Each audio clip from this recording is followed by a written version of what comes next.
All right, so let's start. We are in Megillat Ruth, chapter 1, Perek Aleph, and Pasuk Chaf Aleph.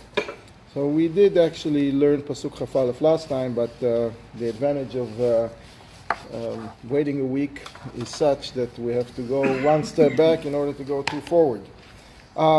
So in Pasuk Chaf Aleph, we were discussing how Naomi was referring to her trials and tribulations and what happened to her, and how she was really upset.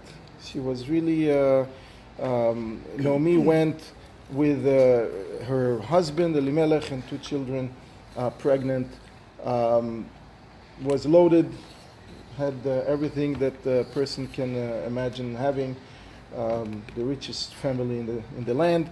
They made the move to Moab, and because it was famine, and over there that she lost everything. She lost her husband, she lost the baby, she lost the two boys, and she came back with one daughter-in-law, Ruth, who converted on the way, and at this point they are in Lechem. And as everybody remembered Naomi was a pleasant person. Naomi was a person that everybody was referring to as a pleasant person. That's her name, Naomi, Milshon Noam. And she said, "Don't call me that. I'm not pleasant anymore. I don't feel happy anymore. I'm really bitter. It's really hard for me. It's not. It wasn't fun. I came." So she said, "Ani melea alachti." I went full, and I came back empty. And God, obviously, she attributed everything that happened to her to God. And she said, "And I came back empty." God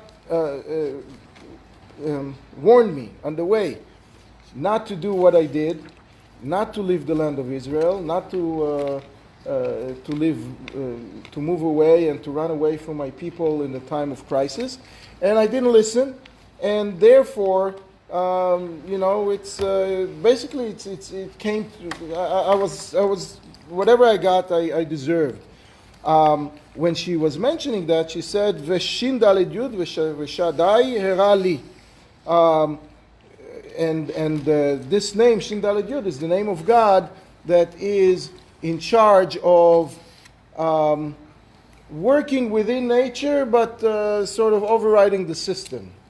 And one example that I saw about it that sort of crystallized it in my mind, and will help a question that was asked last time. Imagine someone is deciding to move, and so they cash out of everything they have. They sell the house, they sell the cars, sell the books, whatever they have, and they get a bar of gold and a bag of diamonds, and they went on the way. And after the first rest stop that they stopped, somebody robbed them. Came with a gunpoint. They robbed, and they have nothing. So that robber changed the course of their lives. They have nothing now. There's no insurance. There is no recourse. They're wiped out. They have nothing. And the way their laws of nature would have been is, you wake up in the morning, you leave one place, you arrive at another place, you have the money with you, and you buy whatever you need to buy, and everything is hunky-dory, everything is good. And the robber changed the course of history for them. They changed the nature for them, or what would have been natural course of events for them. Now, how do you say a robber in Hebrew? No, that's shoded. Ganav is a thief at night. Shoded is a gunpoint. That's a robber. Shoded. Now, how do you say to change, override nature, to change the rules of nature? Leshaded ma'arachot. Leshaded ma'arachot hateva. Leshaded milashon. It's shin daled. Shin daled yud. That's the root of it. So the name of God, Shin Daled Yud, is is not above nature. It's not suddenly the waters stand up. You know, that's not what happened. When somebody comes with a gun, it's all, you know, he got the gun somewhere and arrived at the place, you know, in a very natural way and waited for the victim and naturally, and whoever fell. And so it's all within nature, but it's sort of overriding the regular course of nature for that person. So is not a shed also a ghost? Yes, a ghost. A shed is also a ghost. So how does that fit in? It fits in because a ghost is also something which is operating and overriding nature for the people who bumped into that shed. We don't have shedim nowadays, but Shin Dalet Yud is shed. That's God is doing the same thing for the better, and shed what we call demons. They're not they're doing the evil stuff. But Shin Dalet Yud is leshaded. It's like a robber. Now it's the only imagery that I have in my mind for that is Robin Hood. You know, it takes from the rich and robs the rich to give the poor. Right. The same thing. Shin Dalet Yud is a spiritual Robin Hood, but not robbing somebody who just happens to be rich. Is taking away from someone who doesn't deserve it for whatever reason because they didn't act properly, and give it to the people who do deserve it. And it's all seemingly within nature, but it's overriding the natural course of events. So what she's saying basically is God robbed me. It's justifyingly so because I did whatever I did, but it was sort of an override of nature because it's not natural to lose so many people in so many ways in such a short period of time, and lose all the money and lose everything. It's the hands of God. So that's Naomi saying, and therefore Naomi is saying, I'm bitter. You know, that's I got what I deserve, but it's really hard. So it's part statement, part complaint, part self-pity. You know, it sounds all of the above. So now let's go to the next pasuk. And the next pasuk has a couple of one strange thing overall is that it basically repeats everything that we said before, with the exception of one new piece of information. Everything else that we said in the pasuk we said before. And there are two odd things that are very, uncomfortable. One of them seems, let's read it. Vatashav Naomi. We are in Perek Aleph, Pasuk Chav Bet. It's the first chapter, verse 22. Vatashav Naomi. Naomi came back. Verut HaMoaviyah kalata ima. And Ruth, the Moabite, her daughter-in-law, with her. Now that's right away. So first of all, everything that we read so far, we knew. Nothing new. Why are we saying it again? Number two, that's a red flag. Moabite, she just converted. There is a very clear halachic direction not to remind a convert their past, because you never know how they feel about it. You never know if it's going to hurt them. And we are obligated to make sure that the convert feels 100% comfortable without any, he should not feel like he's a second-class citizen. And one of the ways to do it is not to remind them where they came from. And here, 2 psukim ago, or 3 psukim ago, we were reading all about the conversion of Ruth. And here we're saying, Ruth the Moabite. Thank you very much. What is that? What are we trying to say here? So why? So the rabbis are mentioning that we will see later that Ruth HaMoaviyah is mentioned several times. And every time it's mentioned, there is a very specific reason for it. And we will try to uncover each one of them. And soon we'll discuss what was the reason here. So there is a very good reason why she's called Ruth the Moabite here, even though we should not be mentioning it to her. Just one more minute and we'll see why. Let's just finish the pasuk. Let's read the next verse, which is also extremely strange. In the beginning of the pasuk it said that Naomi came back, right? And with her Ruth, a daughter-in-law, who also came back from Hashava Misdeh Moab, also came back from the fields of Moab. Now, Ruth was never in the land of Israel. That's the first time she stamped the passport with the land of, with the in Lud airport. She was never there before. So what does it mean that she came back? It's very, very strange. Sounds very, very strange. And then we say again another piece of information that we knew. Vehem about Bet Lechem, and they arrived at the city of Bet Lechem. And now finally, after this whole old news, we have something new. B'tchilat K'tzir Sorim, this is the time when they came. Now we happen to mention that several times before, but the text is mentioning it here for the very first time, that they arrived in the beginning of the harvest. And we mentioned last time, beginning of the harvest, that there are two opinions, whether it was the second day of Pesach, the first day of Chol HaMoed, or it was Erev Pesach.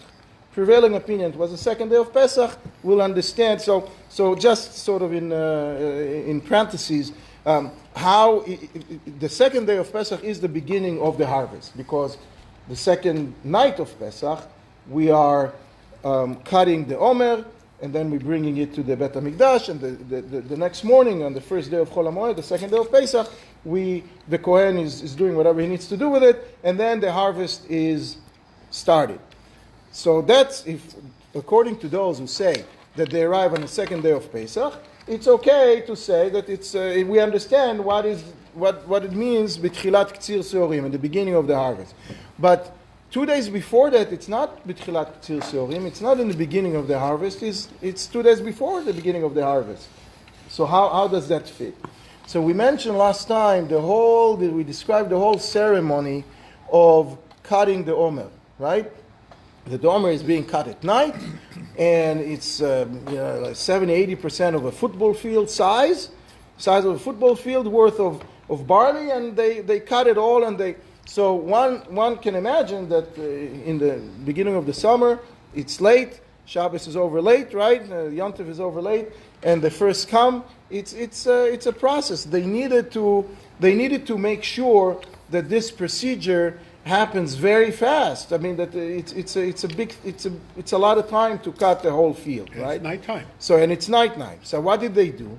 So the rabbis at the Erev Yom Tov, right before Pesach, they went to that field that is going to be used for the harvesting of the Omer, and they tied bundles of wheat, few ears, few stalks, they put it all together and they tied it. So all they need to do the next night is to come and cut it and chop it. So they prepared the field for the beginning of the harvest. So according to those who saying that they arrived in Erev Pesach, it's understandable, it's legitimate to say that it was in the beginning of the harvest, because it's the beginning of the harvest. When you start preparing the field for the cutting of the Omer, it's all fair play. Great. All right, so what are we saying here? Why are we saying all of this, all the stuff that we said? Why are we repeating it? And how dare we're talking about Ruth Moaviyah? So let's just talk a little bit about converts, okay, in general. The saying in the writing of the rabbis is ger shenitgayer, a convert who converted, not a Gentile who converted, not a goy who converted, right? Meaning there was something there to begin with that was different, and they just found their way and converted. And so, and typically the Arizal and some others are mentioning that the neshama, the soul of a convert, in many cases is a very high neshama, is a very special neshama that happened to fall far away from its base, from home base. Imagine, when the neshama is going down to this world, it's coming, we are sitting right underneath the armchair of God, so to speak, Kisei HaKavod, right? We're right close to the top spirituality possible, and then we are being thrown here into this world, into a body, into a physical world, which is all the opposite of spirituality.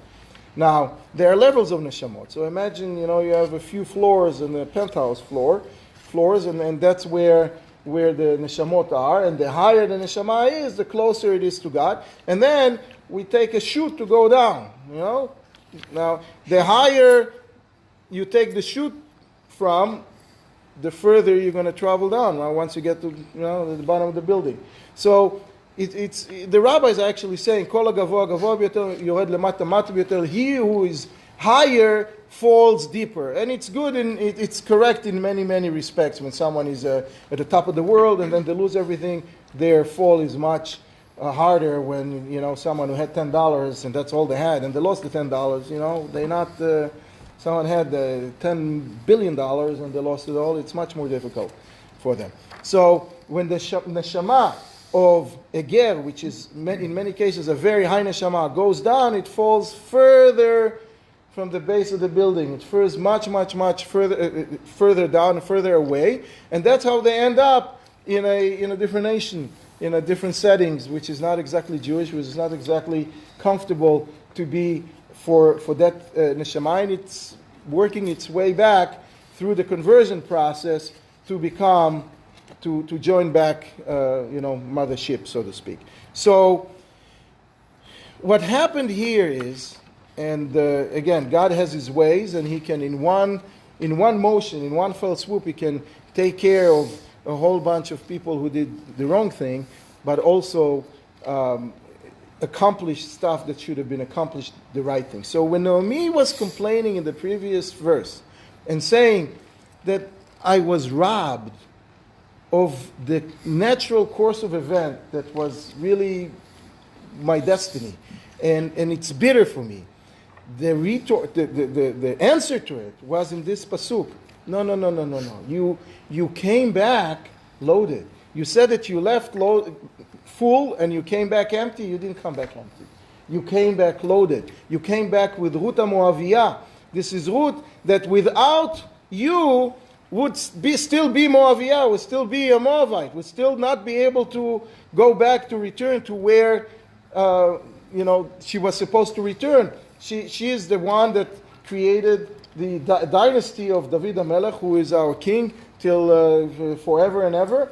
And without you, Mrs. Naomi, the pleasant one, So yes, it may be hard. A whole bunch of people got what they deserved. You also might have not done everything right, and it hurts. But you certainly had a mission to accomplish, and you certainly did the right thing, and you certainly came back and brought this wonderful soul back. That's why Hashava Misdei Moab came back from the fields of Moab, and that's why mentioning Ruth Moaviyah, because it's not for nothing. It didn't just happen. The story the fact that your daughter-in-law attached herself to you and came back with you is not the side story. That's the main story. It's not just, I lost everything, but I brought this girl with me. No. You lost everything, but you got back a whole bunch more than you lost, and you brought it back. And that is the reason you were sent. So we're not we're disagreeing with your assertion that we're not going to use pleasant anymore. You're still pleasant. You're still good. You did the right thing. And that is bringing us to the end of chapter 1. Chapter 1 of 4. So we're 25% in. Let's start chapter 2. So Naomi and Ruth are in the city of Beit Lechem. They came back to the center of the action. Beit Lechem is a hop, skip, and a jump from Yerushalayim, where it's actually Yerushalayim at the time was not anything, but it was from Shiloh, which is also not far away. Shiloh is further north. Shiloh is a little further north. It's another half an hour, 45 minutes north walking. But the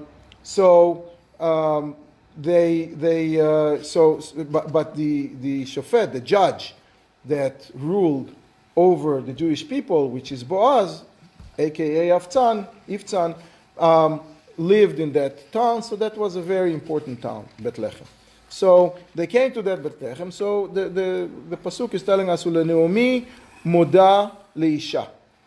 איש גיבור חיל ממשפחת אלימלך ושמו בועז. That Naomi had a relative. Okay, now if you recall, we mentioned that on top of the fact that she lost all of her close family abroad, she also lost her immediate family, brothers and sisters who were left behind in Lechem. So she came back to nothing. So she did not have any more first level relatives. Okay, the brothers, sisters, parents, they were all gone. But she had a little, second level relatives. And the second level relatives was Boaz. Now, how is Boaz related? So Boaz is actually related in several ways, and we mention here only one of them because that's what's important. There were 4 brothers. One brother, his name was Elimelech, that's the husband of Naomi. Another brother, the second brother is Shalmon, which is the father of Boaz. Then the third brother is John Doe, Ploni Almoni. This is the gentleman that we don't mention his name because he refused to marry Ruth later. Poloni was not his name? No. Ploni Almoni means John Doe, means someone, unknown, not to be mentioned. And the fourth brother was the father of Naomi. So Naomi actually married her uncle, Elimelech. Elimelech was the oldest guy, and she was the daughter of the youngest. So he married his niece. There is another opinion that Boaz was the brother, not Elimelech, not his father, that Boaz and Elimelech were brothers. But anyway, later on we will see that the obligation to do Yibum goes by age. So first, oldest brother, so Shalmon was not around, so the next brother is John Doe. He was supposed to take care of it, and he didn't. The fourth brother, and he didn't want to, and the fourth brother is the father of Naomi, was passed away as well. So the next relative that was alive was the next level down was Boaz, the son of Shalmon. Anyway, I hope you have the family tree in mind. So that person existed, lived in Bethlehem. Boaz was the relative of Naomi from both ways, right? Boaz himself was the cousin of Naomi from her father, and was also the nephew of Elimelech. Now, why aren't we mentioning here the fact that he was related to Naomi, only the fact that he was related to Elimelech? Because that is where the Hilchot Yibum come into play, which we'll talk about it later. So that was what's important for the story.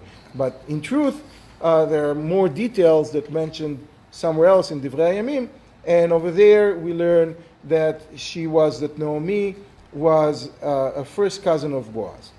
But Boaz himself did not have an obligation to go into Yibum. He was not a brother.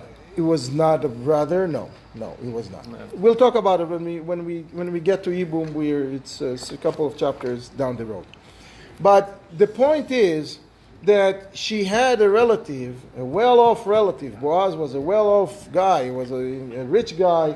Had a lot of fields and a lot of people who worked for him. Why didn't he help her? Maybe he didn't know she was coming back until she was back.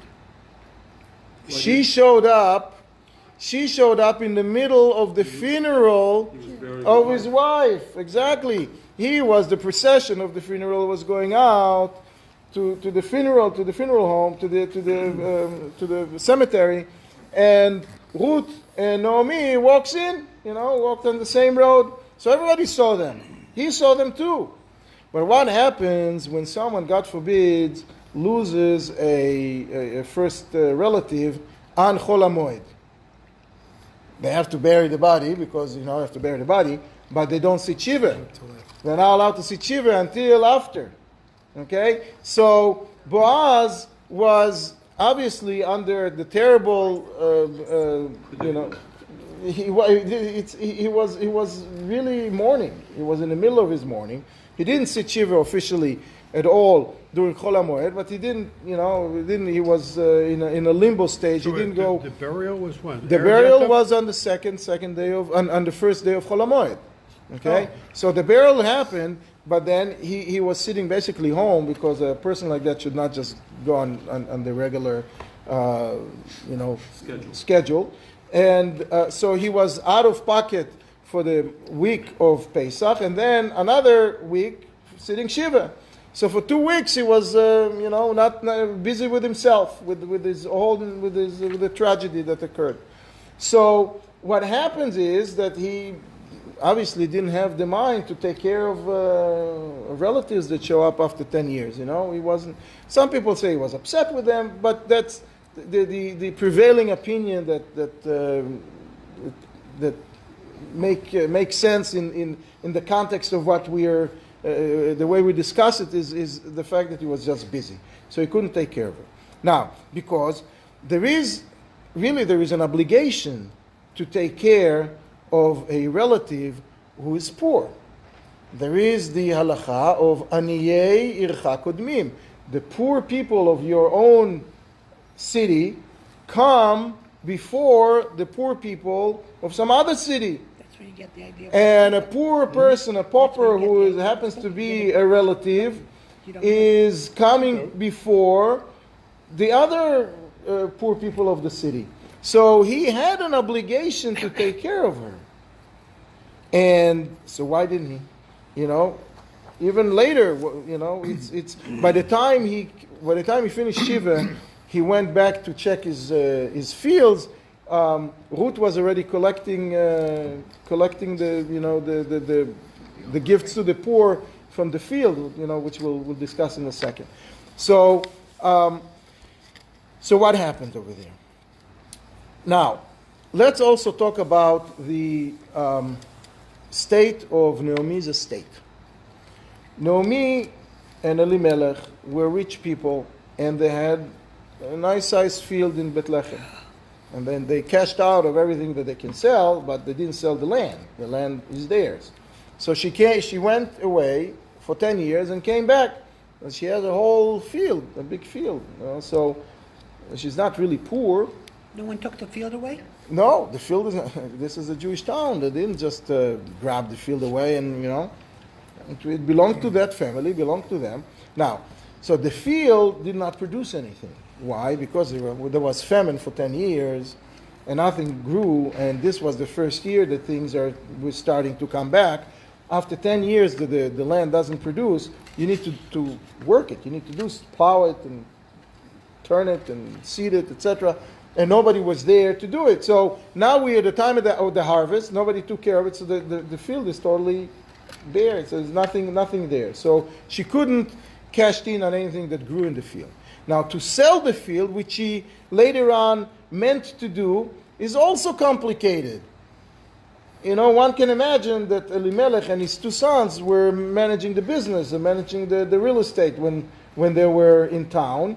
And now that they're gone, she didn't know what, how, when, where. You need a title search. You need to get a broker. I mean, it's to sell a field is not an easy thing. It's not something that you can do, the next day as she's coming.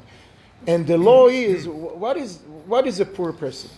What's considered a poor person? Someone who has a whole city block in Manhattan that's worth $1 billion, center of Manhattan, but they don't have $3 to buy a slice of pizza. They're considered poor because they don't have liquid asset. So it doesn't matter how much real estate a person has. If they don't have liquid assets, they're considered, according to halacha, a poor person. So even though she had a field, she was poor. When does a person go from, becoming not poor? When they have, the Gemara says, 200 zuzim of liquid asset. 200 zuzim is the equal amount of a sustenance for a year for one person. So if you have 200 whatever zuzim, now it's in every generation we need to assess exactly how much it is. So I don't know, $40,000, $50,000, whatever the amount of money that one person needs in order to live for a year. That is, if they have that less than that, they're considered, even if they have a liquid, if they have the dollars in liquid assets, they're considered poor. More than that, so she obviously was poor. Even though she can have, half a Texas land, but she doesn't have money to buy food, so she was considered poor. Now, so what's up? Why she didn't? So there were two problems here. There is the problem, the legitimate logistical problem of Boaz, who was sitting Shiva, who was mourning his wife, the death of his wife, couldn't really manage to deal with that. That's Boaz. But from her side, she did not want to accept gifts. Charity. She did not want to accept charity. She did not want to accept what? A proud woman. It's not only pride. It starts, the first time that we see it is at the time of the flood. After the flood, Noah sends the dove, right? And the dove comes back with a twig, with a leaf of olive. Now, an olive that is not marinated is very, very bitter, extremely bitter. So why did she show up with that and not with it's an apple leaf or whatever? That way, if an olive tree is a relatively short tree, so if she was able, if the water got to the top of the olive tree, they got to the top of many other trees were available, because the dove, after sitting for 40 days and accepting food as a charity from Noah, not working on it, not going around and collecting it, said, the rabbi says it was a hint to Noah. Listen, I rather get my food, even if it's bitter. I much rather get it myself than get a pot of honey from you. It's not. People don't like it. Now, where is it? What's the root of it? And we'll start. And I hope we're going to get through it because we have Mincha coming soon. There is a pasuk in Mishlei, "V'soneh matanot tichye." A person who hates gifts will live. That's very strong language, right? You have to hate gifts, and if you hate gifts, you live. So, and there is another Gemara that says that once people started accepting gifts too much, the life expectancy of that generation went down. Because if the hater of gifts will live, the lover of gifts will not. So the people lived less because of that. So what's the reason? What's the tragedy of getting a gift? So there are two opinions. The opinion of Rashi is that the gift itself, accepting a gift itself, is not that problematic. It's not a problem, but it can lead to problems. A person can start liking things that they don't have. A person can start desiring things that they don't have. A person ingratiate themselves to the person who gave them the gift. Flattery, when a client who walks into the office unshaved, disheveled, but you need the contract, they say, "You look beautiful today." It's funny, but you treat people that you need differently than other people. You don't tell them all the truth. So it's one thing when he's unshaved and disheveled. It's another thing when a person is acting wrong and doing something wrong and illegal or hurtful to other people. But I didn't see anything, I didn't hear anything. I need the contract, I need the client. So shocked. But everybody knows that you saw it. So that's the problem with accepting a gift. If you accept a gift, you can also overlook other things. That's opinion number one. Opinion number two is that the gift itself, receiving of the gift itself is bad. Why? Because by accepting a gift, a person is declaring, I don't trust God. And Rosh Hashanah, God is writing in the book everything that we're going to get. And no matter how hard you're going to work and how many hours you're going to spend in a business, you're not going to earn a dime more than God wrote on Rosh Hashanah. So that's it. So by accepting gifts, we're saying, well, whatever he wrote, it's okay, but I need to supplement it with some gift because it's not enough.